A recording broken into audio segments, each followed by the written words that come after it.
Wow. Oda. What the hell, man? This chapter is another win chapter, a W chapter for sure. Goda, man. I woke up this morning and I saw this chapter. Oh my god! And when it was out earlier than usual, I was like, oh, okay, there you go, easy clap.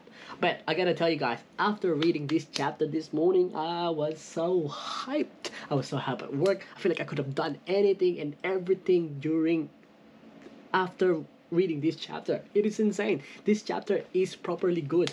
Like it's a win chapter, 10 out of 10. Well, yeah, easy 10 out of 10.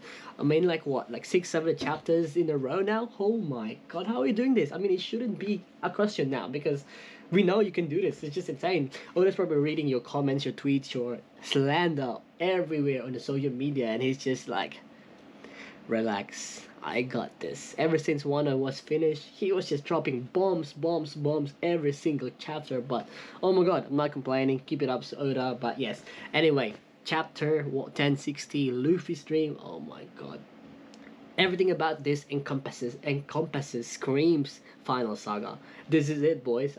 First of all, there's a lot of things to unpack on this chapter, a lot of things to discuss. So I'm gonna keep it short, but I'm gonna try my best to discuss almost everything around this chapter. But I think there's three important things about this chapter. We do have Luffy's dream, we have the Lucia Kingdom and Sabo, and definitely at the end of the chapter we do get the introduction of Boney once again, because we haven't seen Boney in a while, so that's interesting. But let's start off with Luffy and the crew finding out what has happened with Sabo, Vivi, who is currently missing, and Cobra, who was apparently assassinated by Sabo.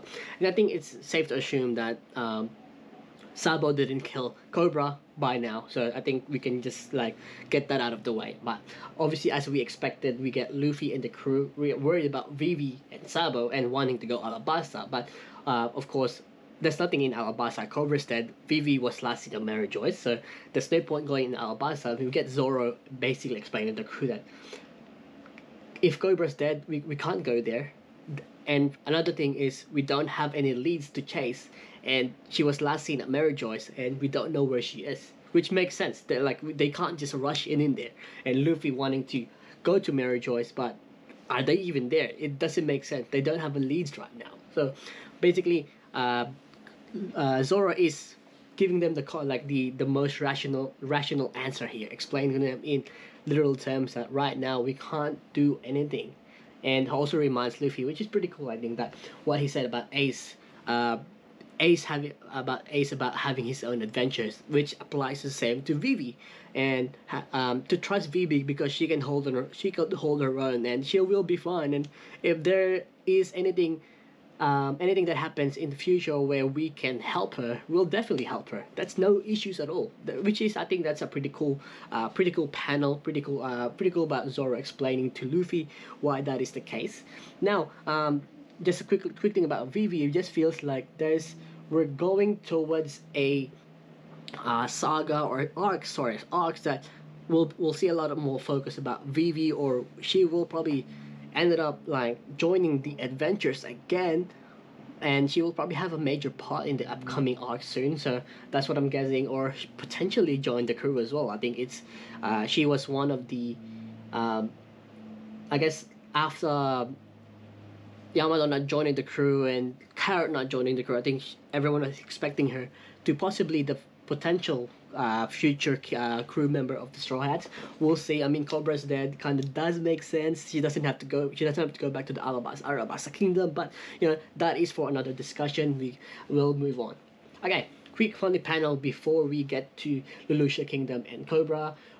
We basically get Robin explaining what is happening around the world, around New World, developments during Wano, and obviously Cross Guild, probably the one of the biggest things that happened in the abolition of the Shichibukai, the Seven Worlds of Government, and the Buggy being the emperor, and Luffy basically saying, no, there's a mix-up. He's an idiot. He knows, and we know now.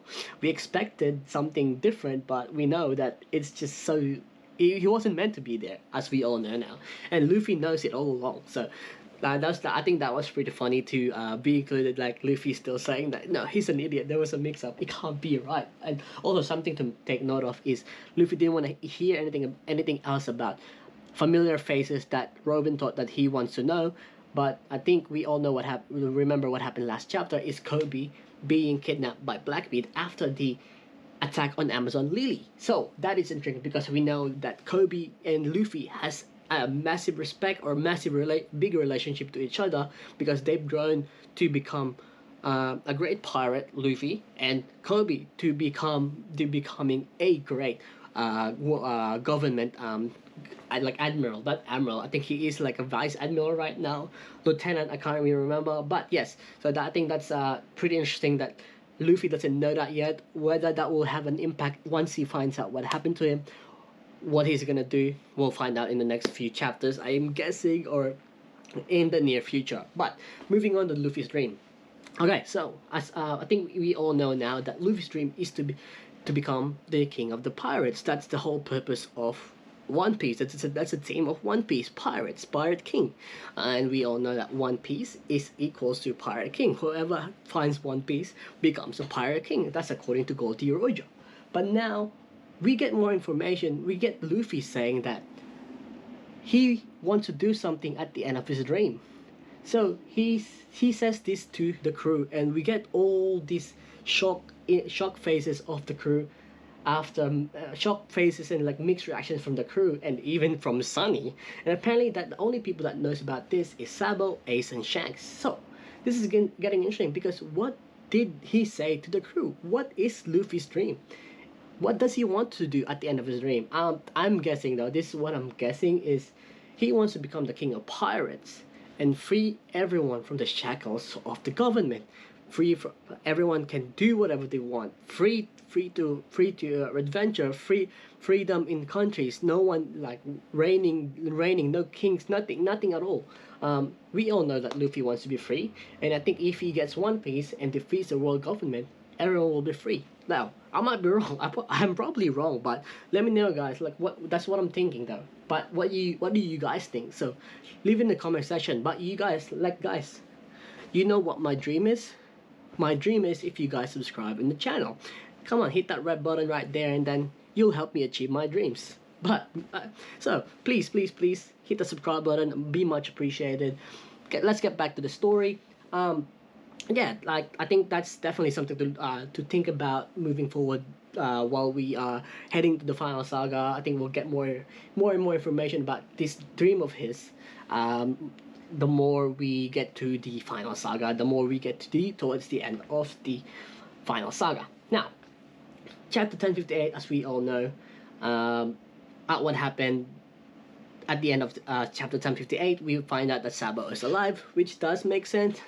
I think there was no question that he is alive, but this part of this chapter is probably the biggest and most important part of this chapter. Lelouch Island and Sabo. So we find out that Sabo is currently at Lelouch Island, and he is trying to contact the Revolution Army at the Kamabaka Kingdom, and we have the Marines trying to intercept this goal. Now, he basically explains that he didn't call Cobra. He's not gonna do that, and I think we all know that already. But one thing that to make note of on this chapter is he says that he saw something on the empty throne room. He says that there shouldn't be a king of the world, but someone is definitely sitting on the empty throne room. Now, is that Im-sama or is that someone else? I think the safe answer is Im-sama, right? Because we've seen panels, we've seen chapters, we've seen the anime, seen that like Im-sama was at that throne room. Now, I think it is safe to assume that it definitely is Im-sama, unless Oda just brings out another character that is still in the shadows and is the actual king of the world, and Im-sama is not the actual king of the world, then obviously that will be like a big bombshell, or like that'll be so interesting if he does that. But I think it's safe to assume that it is Im-sama. And from here on out, there was this good next few panels on this chapter where an ominous narration started with Im-sama's figure crossing out the island of Lelouch from a map, and from that moment, a shadowy figure comes up in the sky of Lelouch Kingdom, and lasers or beam shoots from the sky, basically destroying Lelouch's kingdom, eviscerated, destroyed, as if it never existed. Bro, this was crazy. Oh my god. After reading this spread, oh lord, oh lord, oh lord, golly, this appeared like it never existed. Jesus Christ. Wait a minute. We know another island that disappeared without a trace. God Valley. Now it makes sense how this island disappeared. This weapon, or should I say ancient weapon, was used on God Valley to destroy it. And without any shadow of evidence, because of this sheer power. Look at that power, the way that power destroyed Lucia Kingdom, destroyed without a trace, as if it never existed. Holy shit! I think like that. It does make sense now. God Valley destroyed without a shed of evidence, destroyed from the history. I think this is it. I think it's like this is the power of the ancient weapon. I think this is an ancient weapon because we know what we all know, as we've been explained on the lore of One Piece, that the ancient weapon is something that could destroy an entire world, that can be used to tip the balance of power. So we know that we've already been introduced to Poseidon. We've already been introduced to Pluton, and one ancient weapon that we haven't really have any information yet is Uranus. So it kind of makes sense that Uranus is introduced now, and the way that we don't have any information about it is because that Im-sama has it. The world government has this ancient weapons. Oh my God, everything is starting to make sense. Oh Lord. One thing to note as well before the panel of Lucia being destroyed is we get the conversation with the Gorosei members, and explaining that having a conversation after finding out that Saba is in the Lucia Kingdom is that it felt like Lelouch's kingdom was meant to be destroyed. One thing to take note of is Lelouch's kingdom was one of the 8 kingdoms that rebelled like a few days later. I guess this is what happened after Saba became the revolutionary flame emperor, if you guys remember. So this was interesting. So I feel like Lelouch's kingdom was meant to be destroyed whether Saba was there or not. And I think it kind of reiterates them when one of them says that he's a very unlucky man. No. And then another one says, no, this is fate. So yeah, I think this kind of brings the point that Im-sama might be the end game. Not Blackbeard, not the world government, but Im-sama herself. So at the top of Mary Joyce, at the top of Pangea Castle, or I think this is definitely the final saga, the final war. That's what's gonna happen at the end. Im-sama versus Luffy. How is that gonna happen? We'll just have to wait and see. But I think this is it. Im-sama will be at the forefront of the final war. Now, guys, I think I rambled a lot about this chapter, and there was a lot of information to be discussed. But last part about this chapter was basically the aftermath of Lelouch Island being destroyed. We get all this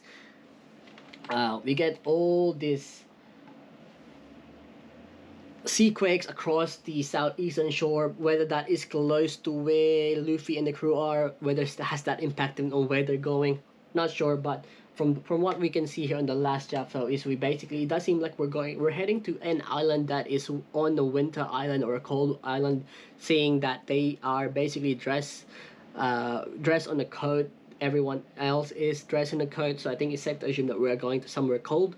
So at the end we ended up saving Bonnie from the mass. I say we, but the crew ended up saving Bonnie from the massive photo shooting up in the sky. So that is interesting.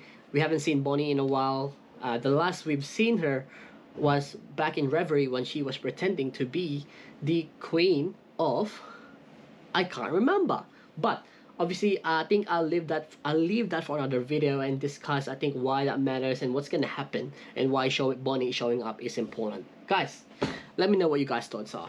What do you guys think about the chapter? Do you guys think this chapter is W chapter like I did? I think this is 10 out of 10 chapter. Oda, you're a man. You're amazing. Guys, leave in the comment section down below. Let me know what you guys' thoughts are. For overall, I'm really happy about this chapter. I'm so hyped about the next chapter. Oh my god. But I'll end it here for now. Make sure you guys like and subscribe if you haven't already. If you enjoyed this video, I'll love you guys forever. It'll be much appreciated. But guys, I'll catch you guys on the next one. This is your boy signing off. Peace. Johnny!